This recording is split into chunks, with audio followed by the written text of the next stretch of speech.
श्री राम जय जय राम। श्री राम जय जय राम। सच्चिदानंद भगवान की, सनातन धर्म की।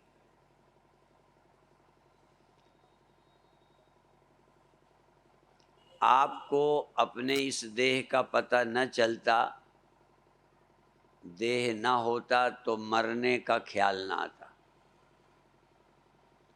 देह होता भी, देह मरता भी, क्यों होता तो मरता। एक मकान है, कोई रहता है, यदि उसमें कोई न रहे, कई जगह स्टेशन बने हैं, कई जगह सरकारी भवन बने हैं और अब वहाँ कोई नहीं रहता तो भी गिर रहे हैं वो। कोई वहाँ रहेगा तब मकान गिरता है, ऐसा नहीं है।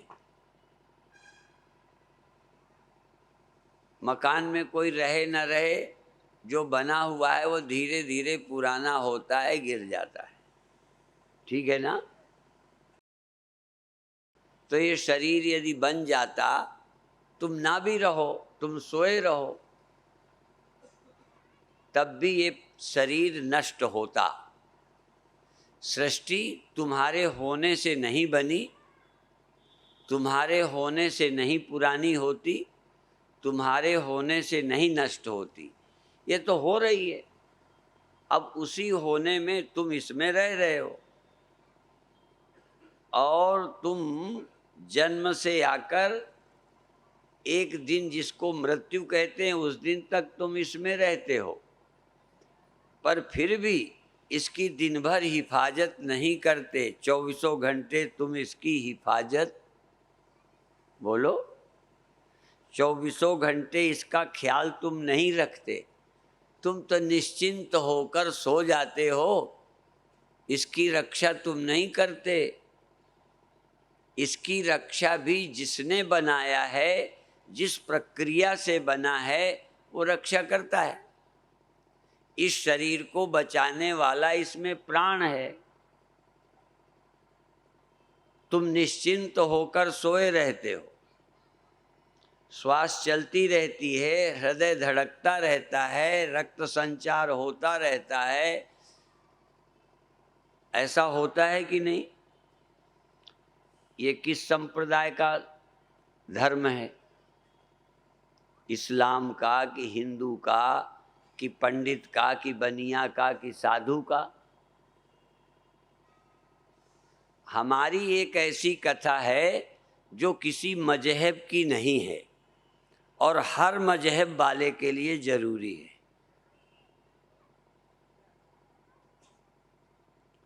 ध्यान दें, इस शरीर के रहने की व्यवस्था किसी ने कर दी है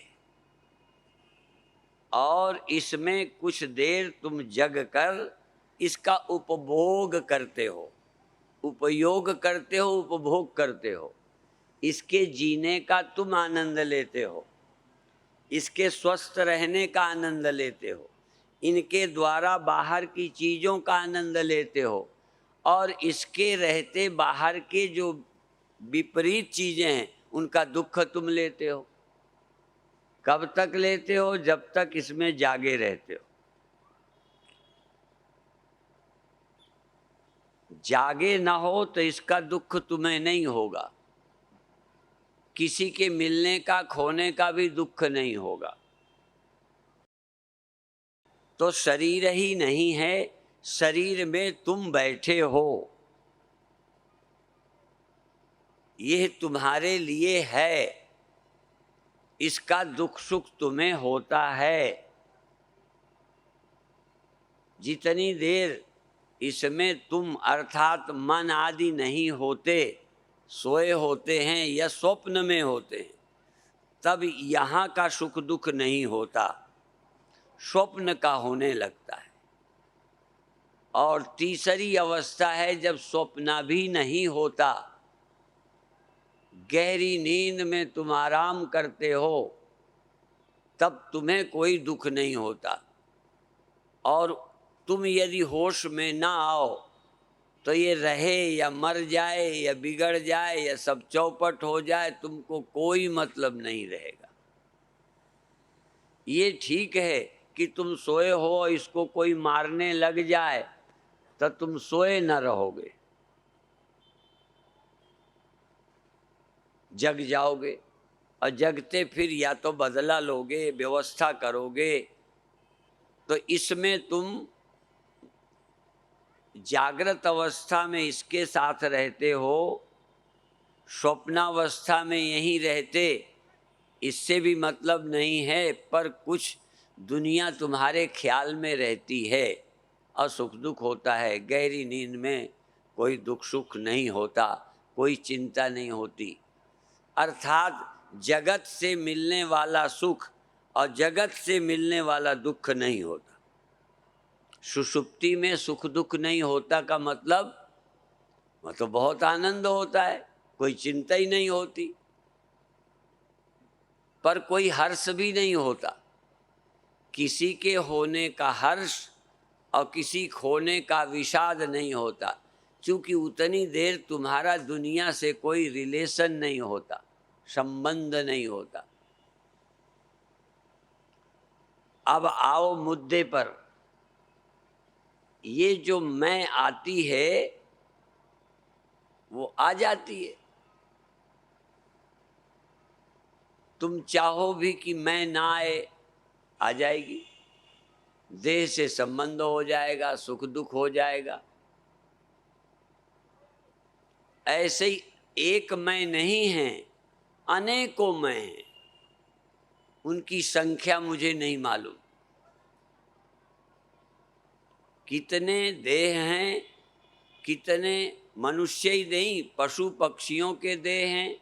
उन सब में कोई जगता है, देह में रहता है, उस देह के अनुसार सुख दुख होता है, सोता है, और सब देह को छोड़ते हैं एक न एक दिन। ब्रह्मा भी आएंगे तो उनके साथ भी नियम यही लागू रहेगा। नियम में कोई फर्क नहीं, नियम एक जैसा ही है। उम्र का फर्क है, काम का फर्क है। पशुओं के और काम है, पक्षियों के और काम है, सांप बिच्छू के और काम है, मनुष्यों के भी है अलग अलग, पर नियम एक जैसा। सबको शरीर छोड़ना पड़ता है, सबको शरीर में रह के कुछ सुख दुख भोगना पड़ता है।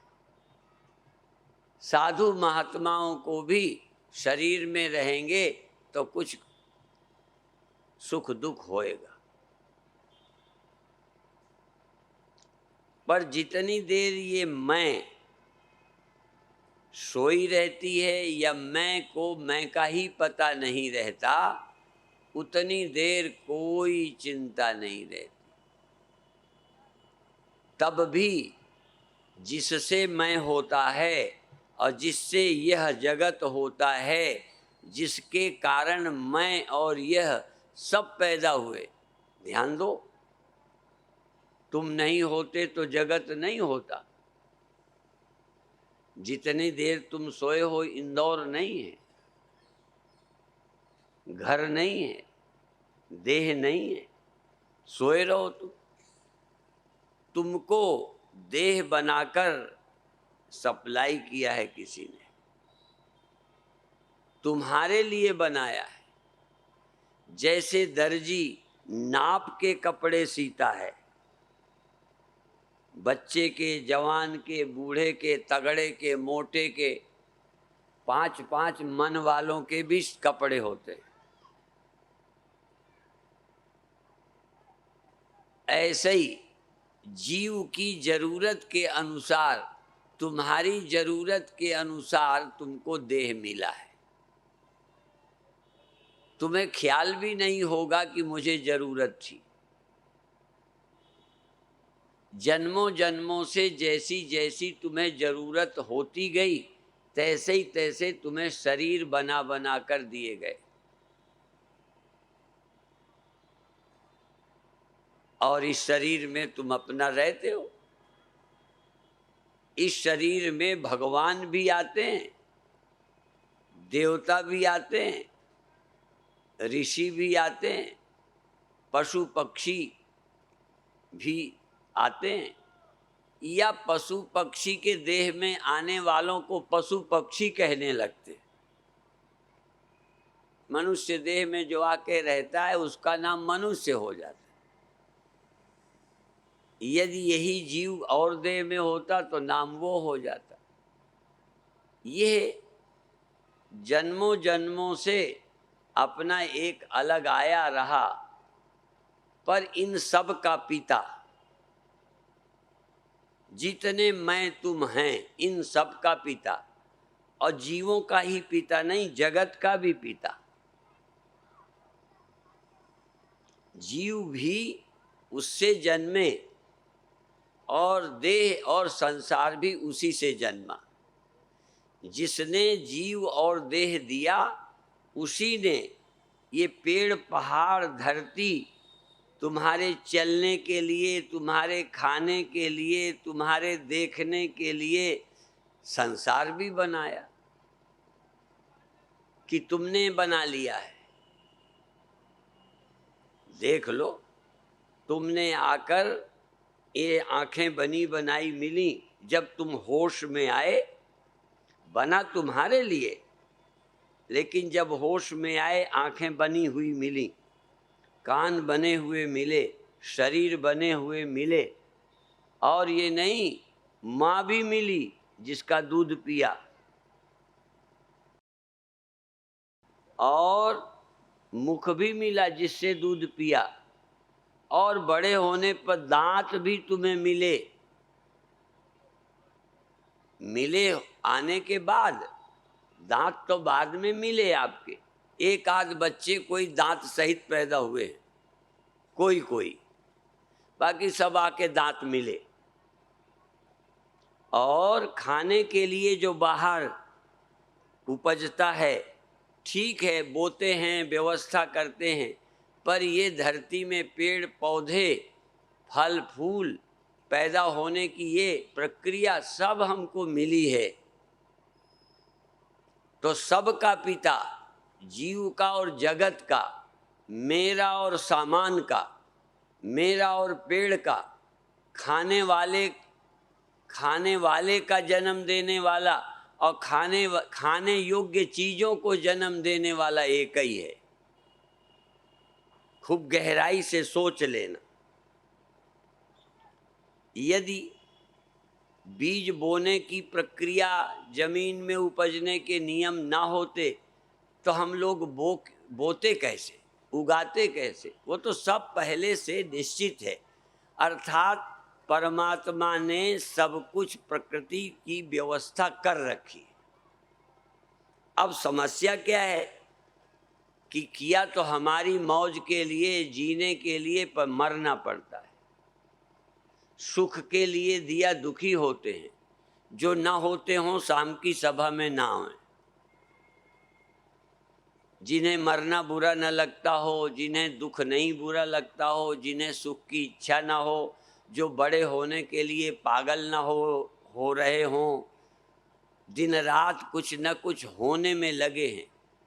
एक बार चींटियों को देखा तो लोग कहते थे ये किस काम में लगी हैं, लाइन लगाए जा रही हैं, अंडे ढो रही हैं, लाइन की लाइन।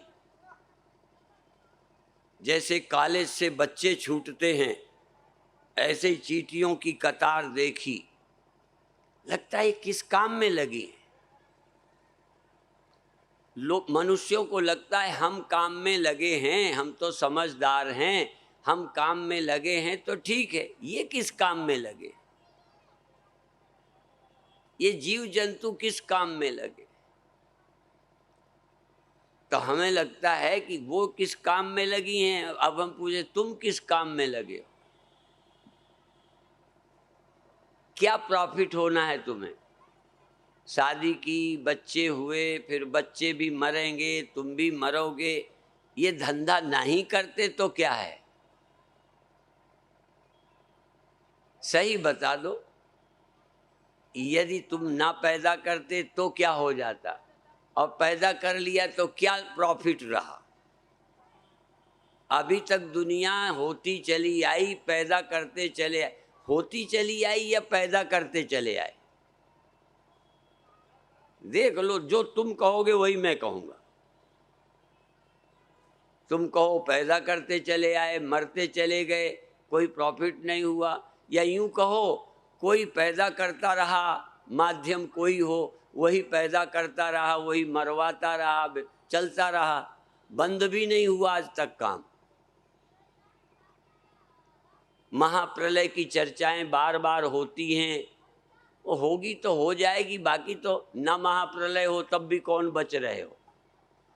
ठीक है, देखने को इंदौर में लोग मिले, 200 साल पहले का यहाँ कौन है? 100 साल बाद इनमें से कौन होगा? फिर इंदौर नहीं होगा, फिर लोग नहीं होंगे। ये सब चलती रही दुनिया, बचा कोई नहीं। और हर आदमी रहने की इच्छा लेते हुए जीता रहा और मर जाता रहा, जीता रहा, मर जाता रहा, न चाहते हुए ही। भगवान ने जीवन दिखा दिया, देह दिखा दिया, मैं हूँ ये ख्याल पैदा कर दिया। अब मैं हूँ का ख्याल पैदा किया, अब मरें। भगवान कितना खतरनाक है। मेरे गुरुदेव कहते हैं, यदि भगवान अपनी लुकलुकी बोलते थे, जैसे कोई इच्छा हो रोक ना पाए, कई बार मन में आ जाए तो रोक नहीं पाते, बोल देते हो, कर लेते हो, खा लेते हो, मन में आ जाए फिर रोकना। तो भगवान को भी पता नहीं, गुरुदेव कहते थे भगवान को लुकलुकी रोकी नहीं रुकी, पैदा कर दिया हम सबको। लुकलुकी बोलते थे। अब उनकी तो लुकलुकी पूरी हो गई, हम मरें। जैसे तुम्हारे बाप की लुकलुकी नहीं रुकी, उसको छोड़ दो, इस बाप की याद करो। इस बाप को नहीं रहा गया, शादी कर ली, इस बाप को नहीं रहा गया, पैदा कर दिया, अब भोगो तुम। तुम्हें पैदा कर दिया तो मरोगे कि नहीं? तो तुम्हारे बाप ने पुण्य किया? तुम्हें पैदा करके मरने के लिए छोड़ दिया कि हमने तो पैदा किया, मरो तुम। कोई बाप पैदा करके मरने से बचाए?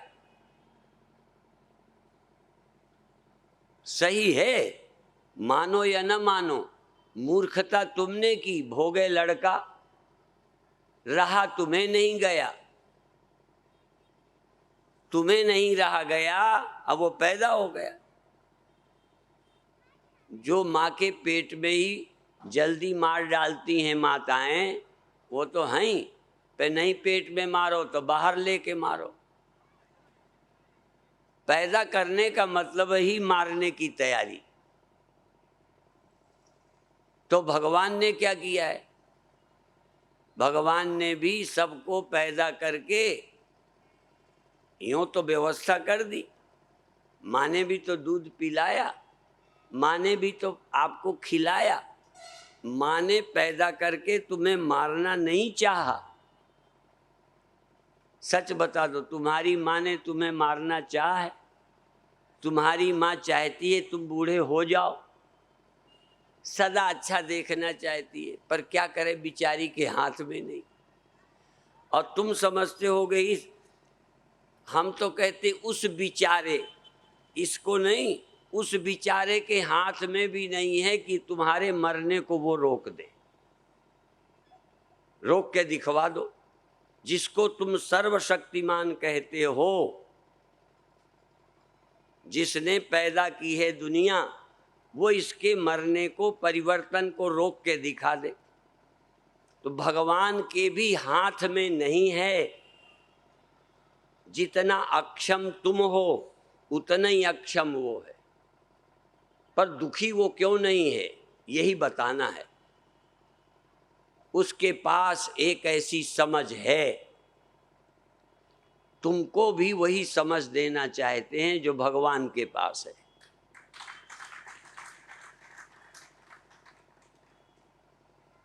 यदि भगवान पैदा होकर तुम्हें बचाना चाहे तो बचा सकता है। जैसे तुम्हारे माता पिता बिचारे चाहते हुए नहीं बचा पाते, ऐसे ही बिचारा वो दुनिया का रचयिता, वह भी अल्प समर्थ है। पर वो कहता है सर्वसमर्थ कौन? जो जानता है कि ये क्षर है, इसमें रहने वाला अक्षर है और इसके ऊपर पुरुषोत्तम है और मैं पुरुषोत्तम हूँ। तुम भी इस क्षर देह अक्षर जीव और परम अक्षर चैतन्य तुम, जब मैं को जान लोगे, भगवान ने तुम्हें अपने पहचानने के लिए देह दिया है, मरने के लिए नहीं दिया। जैसे कई माँ बाप अपने बच्चे को नेक बनाना चाहते हैं, बच्चे शराब पीने लगते हैं, गलत सोहबत में पड़ जाते हैं, तो माता पिता दुखी होते हैं। ऐसे ही भगवान ने तुम्हें मनुष्य का तन देकर आत्मज्ञानी बनाना चाहा है कि तुमको हमने देह दिया, तुम मरना नहीं। तुमको जीव बना के प्रकट किया, तुम मुक्त आत्मा रह के रहो, तुम मुक्त होकर रहो, तुम ब्रह्म होकर रहो। तुम देह भी रहे, मन भी रहे, इंद्रियां भी रहें और व्यक्तिगत मैं भी रहे, ये सब के रहते तुम ब्रह्म होके रहो, जैसे मैं ब्रह्म हूँ। भगवान ब्रह्म है और सब है, फिर भी वो दुखी नहीं है। और ये अवसर चूंकि तुम भगवान के हो, ये अवसर तुम्हें भी है कि तुम चाहे आदमी हो के रहो, चाहे जीव हो के रहो, चाहे ब्रह्म हो के रहो। और ब्रह्म होकर देह भी है, मरेगा भी, जीव भी है, सुख दुख होगा भी, पर तुम वो भी हो जिसको सुख दुख कभी छूता ही नहीं है, स्पर्श नहीं करता, सदा अलेप है, सदा अलेप। कहीं कुछ कितनी सृष्टि होवे न होवे, पैदा हो मर जावे बिगड़ जावे, जिसका कुछ भी बिगड़ता ही नहीं। अब अंत में कहूँ, यह चैतन्य जो ब्रह्म है, उसमें ये मैं मन में फुरता है, बुद्धि में। चेतन एक ही है। चेतनश्चेतना नाम एको बहुनाम यो वेदधाति कामान तमात्मस्थम येनु पश्यन्ति धीरा तेषाम सुखम शाश्वतम नेतरेषाम। अनेक चेतन हैं ही नहीं, अनेक चेतन हैं, दिखते हैं, अलग अलग देह हैं, पर चेतन एक ही है। चेतनश्चेतना नाम, थोड़ी संस्कृत जानने वाले जान जाएंगे। चेतनश्चेतना नाम एकः बहुनाम यो व्यदधाति कामान तम आत्मस्थम ये नुपश्यन्ति धीरा, ये अनुपश्यन्ति धीरा, पश्यन्ति अधीरा। देखो, पश्यन्ति अधीरा, अधीर देखते हैं और धीर वाले अधैर्य, अधीर लोग भी देखते हैं। मरना देखते हैं, बिगड़ना देखते हैं, भोगना देखते हैं, अनेकता देखते हैं, पर कश्चित् धीराः प्रत्यगात्मानमैक्षत आवृत्य चक्षु अमृतत्व विच्छन। कोई कोई धीर अनुपश्यन्ति, एकत्वम अनुपश्यन्ति। अनेक नहीं, अनेक में एक सत्य देखते हैं, एक चेतन देखते हैं, एक ब्रह्म देखते हैं। अनेक को तो मात्र प्रतीति देखते हैं, अनेक तो मात्र दिखता है और जो प्रतीति में मुख्य मानता है। देखो, प्रतीति को मुख्य मानकर जो प्रकट होता है, इस प्रतीति को जो मैं और मुख्य मानता है, वो अधीर है। और जो इस प्रतीति के पीछे छिपे हुए एक को देखता है, अनुपश्यन्ति धीरा तेषाम सुखम शाश्वतम न इतरेषाम, उसको शाश्वत सुख, शाश्वत जीवन, शाश्वत आनंद, शाश्वत सत्य, शाश्वत चैतन्य, थोड़ी देर रहने वाला चेतन, थोड़ी देर बाद सो जाने वाला, थोड़ी देर रहने वाला सुख, थोड़ी देर बाद खो जाने वाला, थोड़ी देर होने वाला, थोड़ी देर बाद खो जाने वाला। और क्या शाश्वत चेतन नहीं है? शाश्वत सत्य नहीं है? क्या शाश्वत आनंद नहीं है? शाश्वत तो एक है, ये अशाश्वत है। ये जो हो रहा है ये होता है, ये क्यों होता है? यदि ये ना होता तो शाश्वत कौन होता? यदि ये ना होता तो एक कौन होता? इसलिए एक, वह एक होते हुए यदि अनेक ना हो तो एक नहीं हो सकता। यदि यह जीव ना हो तो ब्रह्म नहीं हो सकता। इसलिए इतना बड़ा ये जो जाल है फैलाया है वो तुम्हारे ब्रह्म होने का अवसर है, तुम्हें मुक्त होने के लिए, तुम्हें पहचानने के लिए। पर जो अधैर्य वाले हैं, जिनमें धैर्य नहीं है, वो मर रहे हैं, वो दुखी हैं, वो भोगी हैं, वो जैसा लगता है इसी में है। पर धैर्यवान जो दिखाई देता है इसको देखते हुए अनुपश्यंत, दिखाई देने वाले के पीछे भी कुछ है जो सबको नहीं दिखता। मिट जाने वाले घड़े के पीछे, मिट जाने वाले घड़े में न मिटने वाला वहीं विद्यमान है।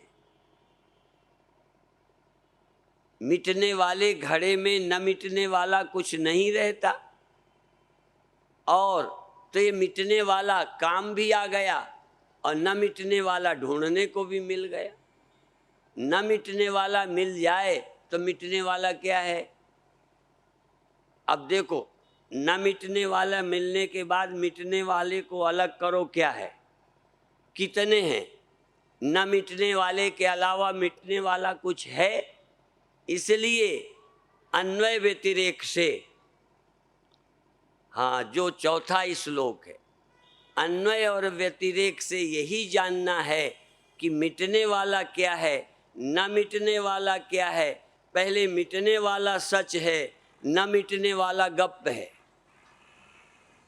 हाँ, पहले जगत सच है, ब्रह्म गप्प है। हाँ, मिटने वाला सच है, अविनाशी गप्प है, बंधन सच है, मुक्ति गप्प है, जीव जगत सच है, ईश्वर गप्प है। और जब समझ आएगा तो ईश्वर एक सच है और सब गप्प है। जन्म मरण झूठा है, आवागमन झूठा है, मेरा तेरा झूठा है, और इस झूठ में एक सच है और वो मैं है। उस मैं को पहचानो। आसान तो नहीं है, बहुत आसान नहीं है। इसलिए कश्चित धीरा, आसान होता तो कोई कोई धीर कहने की जरूरत नहीं थी। यदि ये आसान होता तो मनुष्याणाम सहस्रेषु कश्चित यतति सिद्धये, हजारों में से कोई तो इस रास्ते पर चलता है। यतताम अपि सिद्धानाम कश्चिन माम वेत्ति तत्वतः, यत्न करने पर भी कोई कोई पुरुष इसको जानता है, कोई कोई जानता है। वो कौन कौन? वो कोई कोई कहाँ रहते हैं?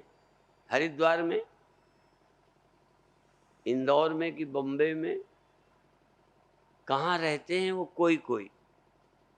अब उस कोई में तुम्हारा भी नंबर है कि नहीं? हाँ,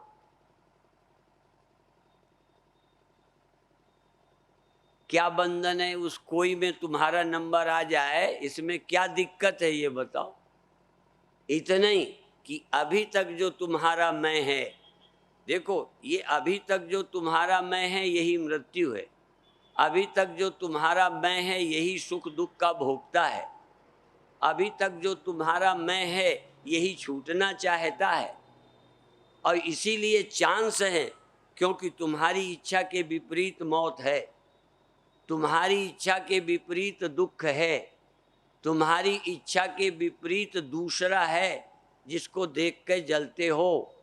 इसलिए इससे छूटने की इच्छा, और छूटने की इच्छा के कारण कोई गुरु और कोई संत, कोई ग्रंथ चाहिए जो तुमको रास्ता दिखा दे और उस पर पूरा 100% फेथ।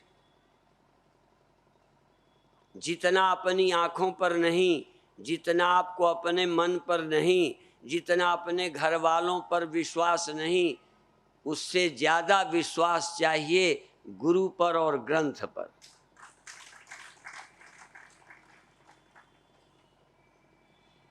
तजो पिता प्रहलाद, विभीषण बंधु, भरत महतारी, बलि गुरु तजो, कंत ब्रज बनितन, भयो मुद मंगलकारी। एक तरफ सबकी मानो, पर यदि चुनाव करने का आ जाए तो सबको छोड़ दो, पर हरि गुरु न तजो, हरि को तज डारो। गुरु न तजो, हरि को तज डारो। छोड़ना पड़े तो हरि को छोड़ दूंगा, पर गुरु को नहीं छोड़ूंगा। क्यों? हरि ने तो सब खड़ा किया, उनकी बड़ी कृपा है, सब खड़ा कर दिया। पर उन्होंने जो खड़ा किया, यदि गुरु ना होते तो फंसा ही दिया है। सब कुछ खड़ा करके हरि ने काम क्रोध दिए साथा।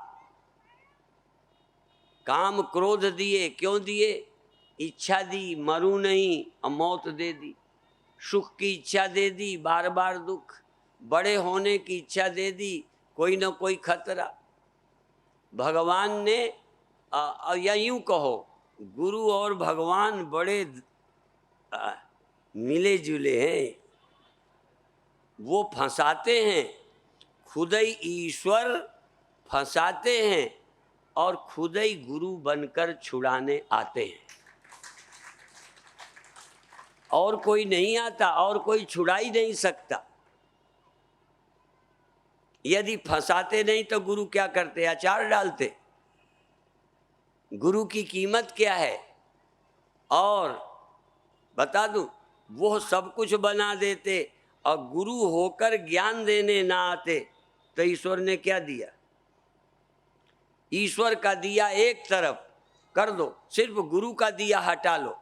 अच्छी पत्नी दे दी, जवानी दे दी, दुख तो नहीं होगा। अब बूढ़ी तो नहीं होगी, तुम्हारी जवानी तो नहीं जाएगी।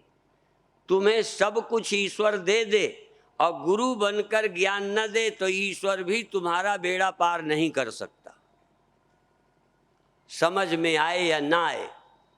इसलिए गुरु न तजो, हरि को तज डालो। तो जिस चैतन्य प्रभु से मैं और यह प्रकट हुए और मैं सच लगने लगा, यह सच लगने लगा, गुरु कहेगा कि इन सब के पीछे सच तो एक है। एकत्वम अनुपश्यता तत्र कह मोह कह शोक। एकत्व देखना और एकत्व अनुपश्यता। अनुपश्यता का मतलब पीछे। घड़ा पश्यता, घड़ा देखो, और वहीं मरने वाला जहाँ मिट जाने वाला दिखाई दे, वहीं न मिटने वाला वहीं देखो। देखो और फिर देखो, पुनर्विचार करो, पुनर्देखो। सहज दिखाई पड़ जाएगा जगत, परमात्मा देखना सहज नहीं है, असहज है, कठिन है। सब कुछ मैं आया, मैं चला जाता हूँ, ये दिखाई पड़ेगा, पर मैं आता जाता नहीं, ये दिखाई नहीं पड़ेगा, देखना पड़ेगा, कोशिश करनी पड़ेगी। इसके लिए धैर्य चाहिए। विकार, दुख, नानत्व, परिच्छिन्नता दिखाई पड़ेगी। अपरिच्छिन्न चेतन एक अद्वितीय देखने की कोशिश करनी पड़ेगी। उसके लिए युक्ति और तर्क चाहिए कि ये न रहने वाला, ये न रहने वाला क्यों रहता है। देखना पड़ेगा। पहले बता चुका हूं, जरा जरा देख लो। ये समझो अस्तित्व है, इसमें एक अवस्थाई जागृत, ये जागृत है। अब जागृत चली गई, जागृत गई, ये अब स्वप्न आया, हाँ, फिर स्वप्न गया। अब इसमें तुम्हें दिखाई दे रहा है, फिर सुषुप्ति आ गई। सुषुप्ति आई तो कुछ पता ही नहीं, जो दिखता था वो भी गया और जो नहीं दिखता था वो तो नहीं दिखता। पर फिर सुषुप्ति गई, फिर स्वप्न, फिर जागृत आया। सोचो ये तीन कहाँ आए, किसके रहते आए? सुषुप्ति का व्यतिरेक, स्वप्न का व्यतिरेक, जागृत का व्यतिरेक, ये कभी चले जाते, पर किसके रहते आए? वो मैं क्या चीज है, अन्वय क्या है, व्यतिरेक क्या है, ये जानने के बाद जीवन धन्य होगा। और अन्वय व्यतिरेक से क्या जानने में आएगा? यत्स्यात् सर्वत्र सर्वदा, जो सर्वत्र है और सदा है, इतना ही जानना है। एतावदेव जिज्ञास्यम, केवल इतना ही जानने के लायक है जो सर्वत्र है। आप किसी का नाम लो, सुन सुना के नहीं बोलना, अपना जाना हुआ, देखा हुआ, अनुभव में आया हुआ कोई एक नाम लो जो सर्वत्र है।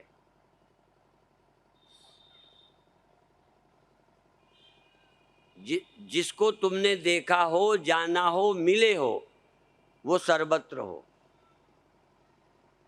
और तुमने देखा हो, जाना हो, तुम्हें मिला हो और सदा हो।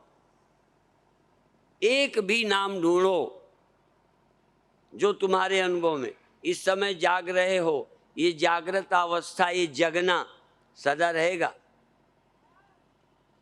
साल, 2 साल, 4 साल, 10 साल लगातार, प्रतिदिन गायब।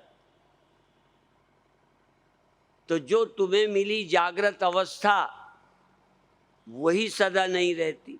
स्वप्न बोलो, सदा रहते, जाते तो नहीं। और नींद गहरी, परमानेंट। देह, जो जिसके द्वारा तुम जगत देखते हो वो साधन ही सदा नहीं रहते। ध्यान देना, जिस जागृत से, जिस स्वप्नावस्था में हमने रुपए उठाए, वो स्वप्न के हाथ ही जागने पे नहीं रहे। जिस स्वप्न के देह से तुमने किसी से लड़ाई की, जागे, वो देह ही नहीं। जिस मैं से तुमने जगत देखा, जिस मैं के आने से जगत देखा, ये मैं नींद में नहीं। रिश्ता कैसे रहेगा जब रिश्ता बनाने वाला ही नहीं रहता? ये मैं जिसको कहते हो, ये खुद ही टिकती नहीं। और ये गई, फिर स्वप्न आया, स्वप्न गया, नींद आई, नींद गई। ये सदा कौन रहता है? जो स्वप्न में भी था, जागृत में भी और सुषुप्ति में, इस मैं का। तो जो सदा रहता है इसे खोजो और फिर ये जानो कि सदा रहने वाला सर्वत्र रहता है, सर्वत्र रहने वाला ही सदा रहता है। और सदा और सर्वत्र रहने वाला ये मैं नाम का तत्व है, अहंकार नहीं, बुद्धि नहीं। जो सदा रहता है उसी को मैं कहो। इस बुद्धि को सदा रहने वाली मत कहो, इस मैं को सदा रहने वाला मत कहो। जो सदा रहता है उसको मैं कहो। मैं को सदा रहने वाला मत कहो, मैं को सदा बनाए रखने की बात मत करो। जो सदा रहता हो उसको मैं कहना शुरू करो। आप मैं का, देखो, मैं को अमर मत बनाओ। जिसे तुम मैं कहो उसको अमर कर दे भगवान। तुम बुद्धू आदमी, तुम इसे मैं कहो, कहो भगवान अमर कर दो।